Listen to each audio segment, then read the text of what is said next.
Hello and welcome into this week's RNN Diecast review right here on Racing News Now. As always, I'm your host Garth Allen. Thank you once again for joining me today. If this is your first time catching a Racing News Now video, consider going down below to hit that subscribe button and ring the bell for notifications so you don't miss a thing going forward from RNN.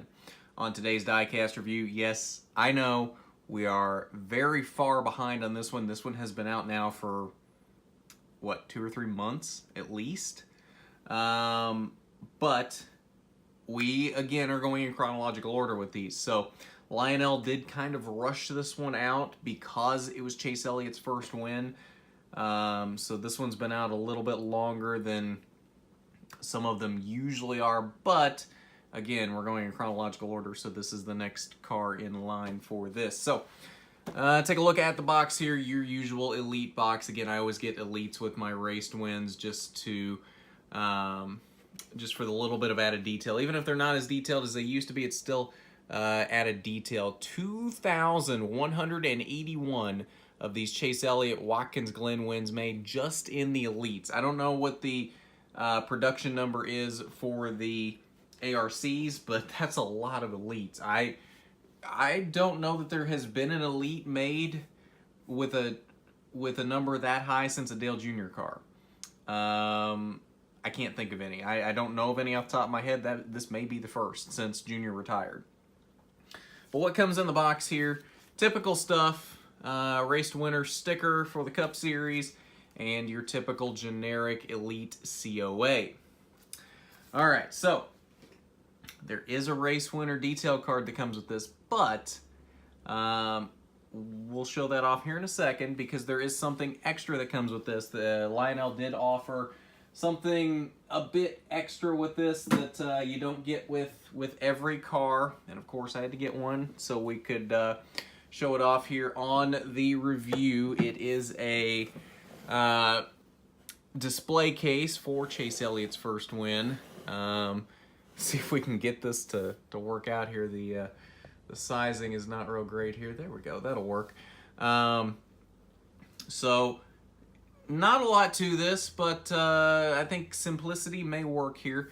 It's just got first win down here along the bottom and a kind of a orangish red stripe here. It's just a sticker stuck on here, so it's not like it's like painted on here or anything. It's just a sticker, and so is this. So display lifts off here, and then Lionel Racing logo here. They are individually numbered. There were 109 of these made. I have number 38. And then here inside the plexiglass here is a holder that holds the race winner card. So we'll see if we can get it out here. It holds pretty good here, so it may be a little difficult to get this out of here. I don't think it was meant to be taken back out here. All right, so here's the race winner card. Chase Elliott picture here, very pixelated. I don't know how well that shows up here, but looking at it with the naked eye, it's a very pixelated picture. Go Bowling at the Glen winner, August 5th, 2018, first Monster Energy NASCAR Cup Series win. And on the back, Elliott battles it out for first career win. You can pause to read that if you want to. All right, so we will stick this back in the display here.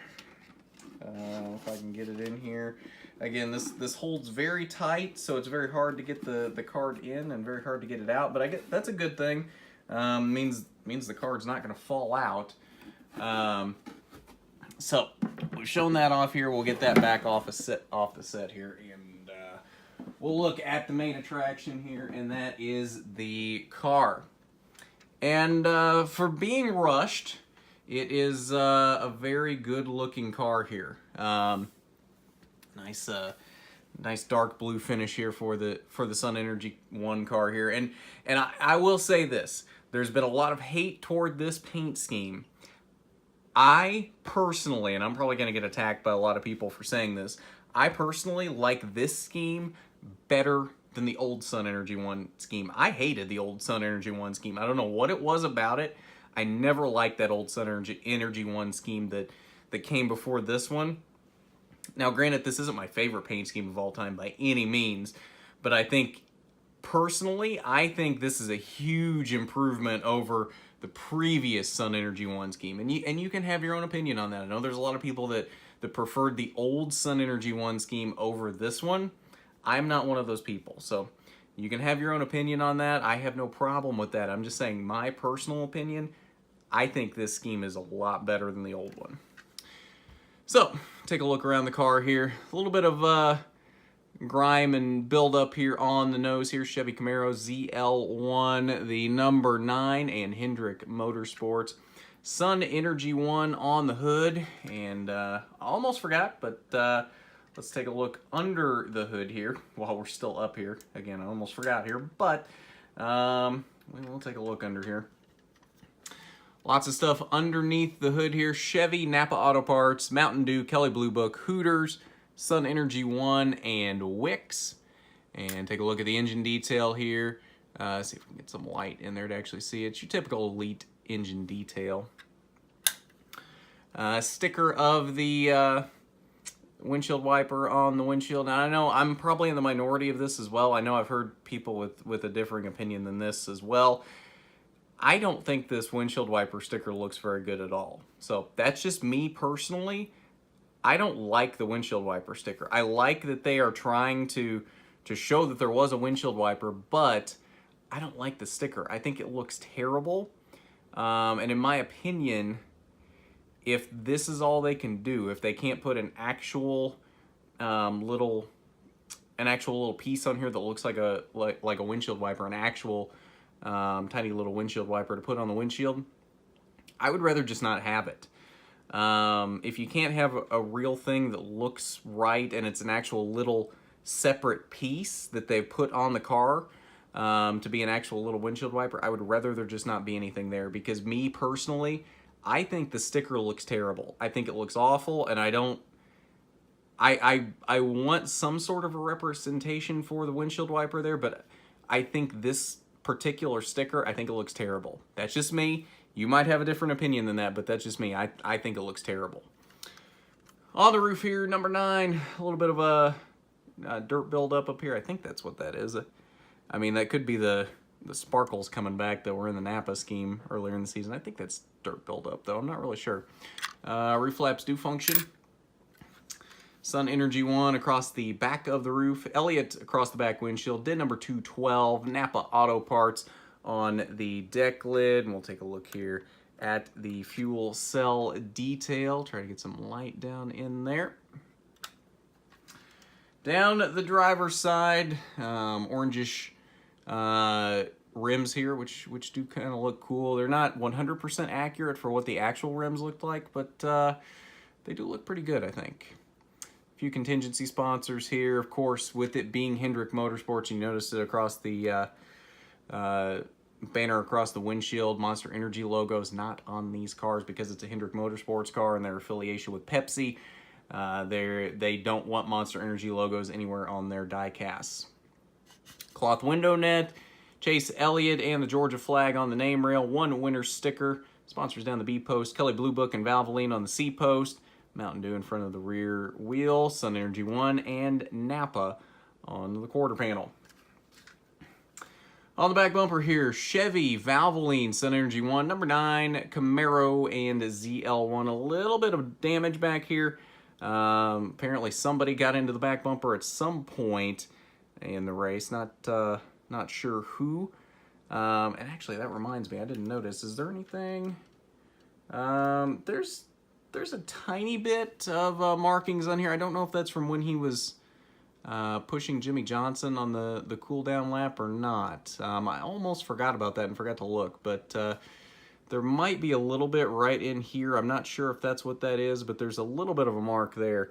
That could be what that is, but otherwise, I don't really see any marks from that here on the windshield.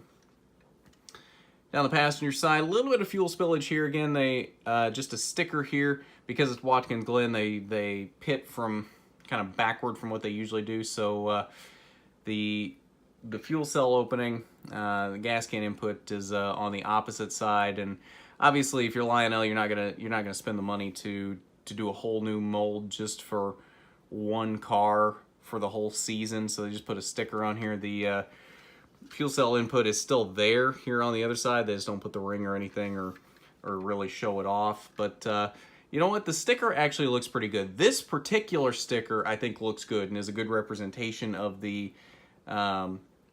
fuel cell opening on this side, unlike the windshield wiper sticker. But that's neither here nor there. No passenger side window because it is a road course, and then otherwise fairly clean down the passenger side. All right, but that is a look at the Chase Elliott first win diecast from Watkins Glen in 2018. And while we're talking here, we'll put it in the display case here so you can see what it looks like in the display case. But overall, I think this is a really nice diecast. I would highly recommend it if you can find it. I haven't really looked around. I don't know if there's still any available at this point, as it has, like I said, it's been a while since this got released, but I have a feeling there are some still out there somewhere. I mean, they made 2,100 of these, so there's got to be some left out there somewhere. Like I said, I haven't looked, but there's got to be some out there. If not in the Elites, in the ARCs, because they made so many of these Elites, there's got to be a pretty good number of ARCs out there too. So if you can't find an Elite, I'm sure there's some ARCs out there somewhere. If you don't have this already, it is a really cool car. Even if you're not a Chase Elliott fan, even if you're not somebody who subscribes to the whole Chase Elliott popularity, this is still a really cool car. I think a really cool piece of history to have. So yeah, I would highly recommend this car. I haven't seen any problems with it. Honestly, I expected, with as much as Lionel rushed this car, that there would be some issues with it. I haven't noticed any. To be honest, they did a pretty good job with this. For as much as they rushed this car, the factory did a pretty good job this time. You can't always say that with the factory that Lionel uses over in China, but in this particular case, the factory did a pretty good job. So kudos to them for making this expeditiously and doing a good job on it. I can't speak for all of them. I'm sure, knowing how the factory that Lionel uses operates, there are probably some duds out there that are not in as good a shape as the one that I got. So take that with a grain of salt. But in terms of the one I got, it looks really good. So use caution when when looking around for these, especially when there's 2,100 of them. They're bound to make some mistakes here and there. So especially with their track record. So, but like I said, I don't want to make it sound like you shouldn't get these, because this, like I said, this is a really nice diecast, and I think this is something that you should have in your collection if it fits in it at all. If this is something that fits in your collection, get it. In any way, shape, or form, get it. But that'll about do it for us tonight on this diecast review. We're back at the track live this weekend from Salem Speedway with the ARCA Menard Series, as they are in action for their third race of the season on Sunday, the Kentuckiana Ford Dealers 200. Two-day show, practice and qualifying on Saturday, race on Sunday. So we'll be down there both days, chatting it up with the drivers, giving you the preview and all the action for the race. And then, of course, post-race thoughts from your top finishers and all of that. So definitely keep an eye on the channel all weekend, because there will be some cool things going up from Salem. So if you have not done it already, you need to go down below, hit that subscribe button, and ring the bell for notifications so you don't miss a thing going forward from RNN. And while you're down there, why don't you hit that big thumbs up button if you like the video. It is so much appreciated when you do that. You don't know how much we really do appreciate that.